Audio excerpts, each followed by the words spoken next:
Hello everybody, it's Naughty Nana Does. How's everybody doing today? Hope everybody's doing well. If you're new to the channel, please subscribe, like, and share with all your family and friends.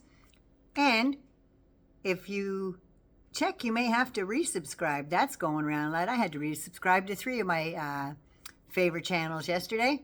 So please check, please come back. I love you all. So today we are going to talk about, indeed, the 35th governor of North Carolina. That's right. Cheers, dears. Nice cup of tea is going to go good with this. All right, the 35th governor of North Carolina, who, while preaching in a church, said some people definitely need to die. He is lying for Jesus, that boy. He tells lies, and God don't like liars. He is a conspiracy theorist liar. He lies about the Holocaust, and he's been accused of sexual assault of many prominent figures, allegedly. He has been accused, hasn't gone through the process, and he spews hate against Jews. LGBTQ, calls them filth. He is a racist and apparently against his own race, and we'll get to that in a minute. And he's atheist, and an Islamophobe. Since it's not on the list, can we just assume that he's for Satanism? I mean, he's ruled out everything else. Just asking for a friend, mind you.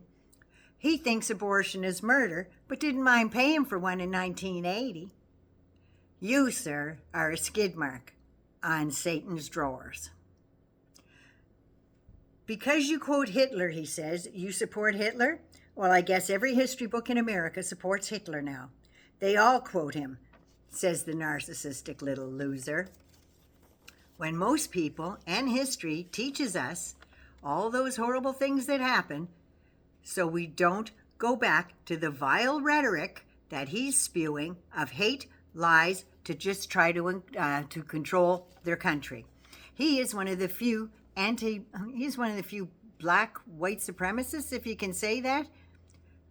His ass would have been rounded up by Hitler as well, by the way, just saying. This foolishness about Hitler disarming millions of Jews, then marching them off to concentration camps, is a bunch of hogwash.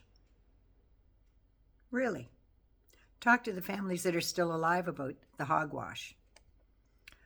And he says this on the movie Black Panther was created by an agnostic Jew to put the film by a satanic Marxist and was only created to pull the shekels out of your Schwarze pockets.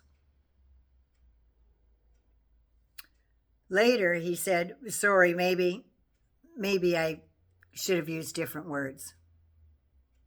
Can't imagine anything more vile that he would say, do you? Anyway, his opponent for governor of North Carolina is Josh Stein. And Josh Stein said, this is as close as anyone should ever get to being governor. Full stop. Now, he has said Marjorie Stoneman Douglas school massacre and the survivors, 17 were killed that day. He lashed out at the teen survivors who advocate for stricter gun laws, and he said this: they are angry, spoiled, know-it-all children, spoiled little bastards, and media prostitutes. That's from CNN's K-File. 6 days after the shooting, he showed a picture of some of the survivors saying, this is the look you get when you let the devil give you a ride on a river of blood for your 15 minutes to Fameville. Yeah, fine upstanding man. He says he absolutely wants to go back to when women couldn't vote. Which America would you want to go back to? One where women couldn't vote, or one where black people were swinging from trees? Because in those days, we had people who fought for real social change, and they were called Republicans, and they are the reason women can vote today. Well, excuse me, Mr. Skidmark. The KKK were Republicans. All of them. The white supremacists are all Republicans. None of them want to see your black ass anywhere. Sorry, this is only his black ass I'm talking to. Okay, you deranged, sick bastard. Do you know who got the vote for women? Women. That's who. Women marched. They were jailed, beaten by police, and still they fought. It was their husbands, in my opinion, that couldn't take the heat at home. The movement started in 1840s. You know how many votes women had back then? And how black people were treated in 1840s? Better read a history book before your kind burns them. The movement started in 1840s, organized across the country without men's involvement. This was back when Republicans were what Democrats are today.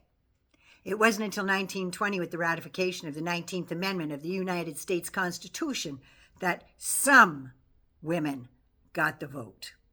Democratic President Johnson signed the Civil Rights Act of 1964 and the Voters' Rights Act in 1965. As for lynching, it was Joe Biden that signed the Emmett Till Anti-Lynching Act into law, and it wasn't until 2022. Give your head a shake. You know who voted against it? Republicans. Like Andrew Clyde of Georgia, Thomas Massey of Kentucky, and Chip Roy of Texas. They voted against an anti-lynching bill. Joe Biden said while signing the bill, "Racial hate isn't an old problem, it's a persistent problem. Hate never goes away, it only hides under rocks." Ooh, I've got that Mike Pence flies coming after me.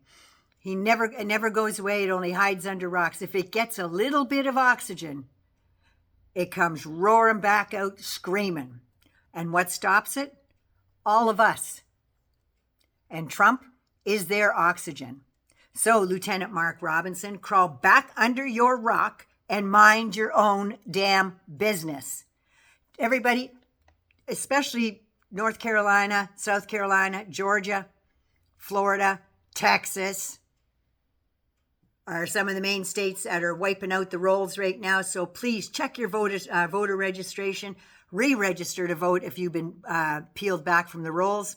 Vote blue no matter who, all the way through. Naughty Nana loves you, and this has been a segment of Lying for Jesus. You take care of you so you can take care of somebody else. Naughty Nana loves you. Be good, be safe. I love you all.